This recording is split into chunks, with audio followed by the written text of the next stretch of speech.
Aujourd'hui, le 30 juillet 2026. Première lecture. Comme l'argile est dans la main du potier, ainsi êtes-vous dans ma main. Lecture du livre du prophète Jérémie. Parole du Seigneur adressée à Jérémie. Lève-toi, descends à la maison du potier. Là, je te ferai entendre mes paroles. Je descendis donc à la maison du potier.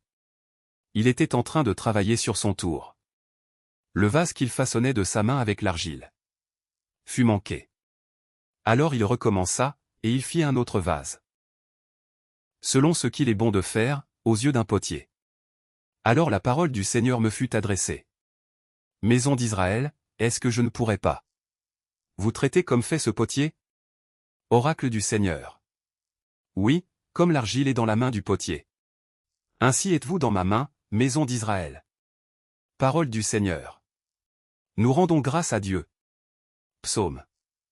Heureux qui s'appuie sur le Dieu de Jacob. Alléluia. Chante, ô mon âme, la louange du Seigneur. Je veux louer le Seigneur tant que je vis. Chantez mes hymnes pour mon Dieu tant que je dure. Ne comptez pas sur les puissants. Des fils d'hommes qui ne peuvent sauver. Leur souffle s'en va, ils retournent à la terre.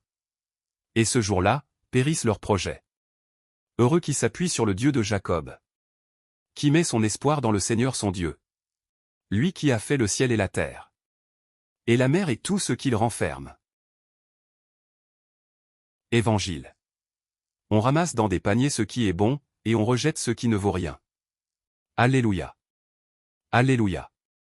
Seigneur, ouvre notre cœur. Pour nous rendre attentifs aux paroles de ton Fils. Alléluia. Évangile de Jésus-Christ selon saint Matthieu. En ce temps-là, Jésus disait aux foules. Le royaume des cieux est encore comparable à un filet que l'on jette dans la mer.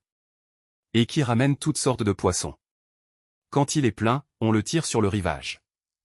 On s'assied. On ramasse dans des paniers ce qui est bon. Et on rejette ce qui ne vaut rien.